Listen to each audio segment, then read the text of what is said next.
So what we're gonna talk about today is why we like Canada and what are the pros of living here in Canada as a family. And I think it's really just a comparison to our childhood because we Yes. never lived in the Philippines as a family. Yes, I came here, I was 20 years old. How old were you, babe? 17. 17 years old. So we're gonna do a bullet points or just the pros about it. So we're gonna talk about it once we head to Kids Sapia.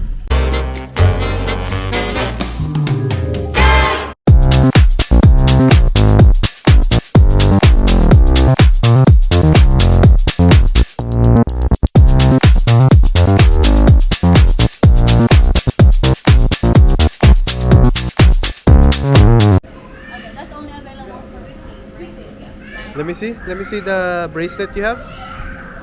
Let me see. Okay. So don't take it off, okay? So we're here. Are you ready to play? Okay. Let's go. Whoa. Hi, Zenon. How are you?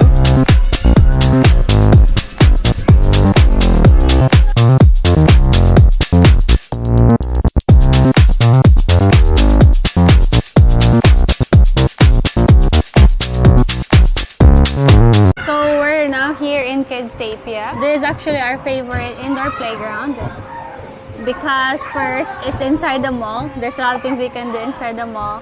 Second is we can just leave the kids whatever they want to do because there's someone who's watching. I think all indoor playgrounds are like that. Okay, probably. But I like the color here. It's more like aesthetic wise. Anyways, so remember we talked about why we like in Canada or the benefits of living in Canada. So first is the benefits when having kids. There's a lot of things to point out about it. One for me is the child care benefit where it depends on the family income. You receive money. So if you're a parent and you have kids under 18, the government gives you money every month, but it also depends on your income. The lower the income, you get higher child tax benefit. The higher the income, the less. It is very helpful for us when raising or being able to save up money for the kids as well. Yeah, so the next thing is actually kids education. Up until high school, like it's free. So, and the good thing about that is like obviously we all will have to put our kids to school, and by having it free, then you save that money into the budget, which can go towards extracurricular, school activities.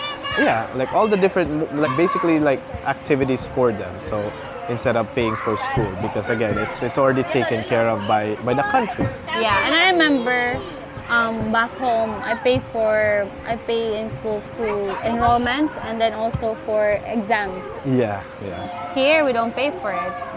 It's free. And then the third one, when it comes to education, the government, they put money when you put, let's say, when you're starting saving for their education for university. I think we talked about that in another vlog about RESP. About the RESP. So when you put, let's say, $100 based on the income, the government gives $20 or $30 or even maximum of $40 by opening an education savings plan for the kids. Every year they get $100 as well until the age of 16. So it also builds up money for their university. So the fourth one is childcare subsidy. So if for working parents, so if both parents are working, then a lot of the times you need to figure out like who's gonna take care of the kid. Who's gonna watch? Because right? there are bills that needs to be paid. Yes. So what Canada has is basically a childcare subsidy where they would subsidize a bit of daycare cost. Yeah. To a point where I know a lot of people with like if they have lower income, then they get it for free. So at least it puts them in a situation where they don't have to worry who's going to take care of their kids and not have to pay for babysitting costs. Right. And the fifth one is about the dental. So this has been announced recently that all the kids get a dental access, like cleaning, all the maintenance about our teeth. If they don't have If they don't access to have private health insurance. I mean, for us, we do have access to private health insurance, but it's for the other parents who doesn't have private insurance. Your kids actually get a dental care for free, and that's actually really good because back home in the Philippines we have to pay for it. Yeah. Right. And then And sometimes the problem starts becoming like a lot of people just don't do it yeah, because now they have to pay for it. that's Right? true. The next thing that we like living here as a family is free healthcare.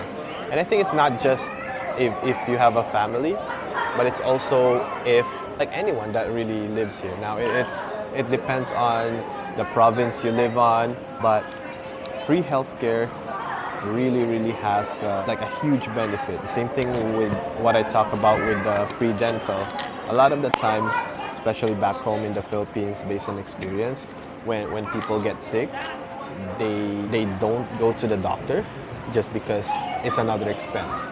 So here, if you feel something's wrong, you won't hesitate to go to the doctor and have it checked. So a lot of the times, if there is something wrong, it gets diagnosed earlier than compared to like when it get diagnosed once it get really worse and the pain is not tolerable anymore. So I would say free healthcare is something that really would help financially, and with 3 kids they're bound to get sick, and at least we won't have to worry about that. The other thing about the free healthcare is the giving birth. So when Michelle gave birth, like instead of stressing over how we're gonna pay for it, all we need to stress about or worry about is her health, the baby's health, and making sure everything is okay. The other benefits here is the weather.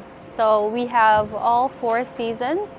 We have winter, which is what's happening right now, spring, summer, and fall. So the kids get to experience all 4 seasons. And for winter, there's a lot of activities like skating, sledding, snowboarding, or even just playing with the snow, building a snowman.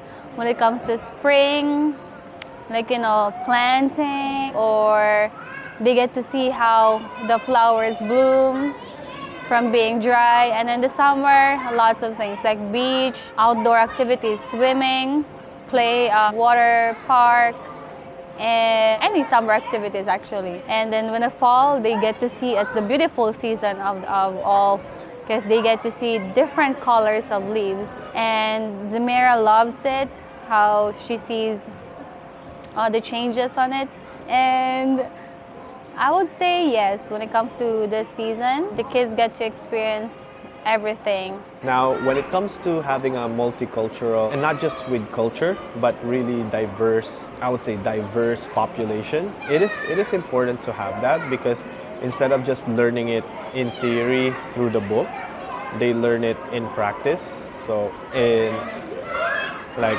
different people, different culture, different gender, right? And I think it's important that they learn it that way, because that's a social skill, right? Once they learn more about people skills is one of the most important skill to learn, because it's transferable any career you're gonna have. And also it's easy to find a community here where you're from or where you feel like you belong, just because it's so diverse. All you have to do is look for it, obviously. And I think that's it, and that's what makes the experience. Now, obviously, all these things that we talk about are things that we ourselves think is beneficial because we ourselves experience it. But I know it's not limited to this. There's probably other benefits here in Canada that we haven't mentioned and that we probably haven't explored yet. So, but all those 4, I think all those 4 for us, we're able to experience that and benefit from it. So it's all good.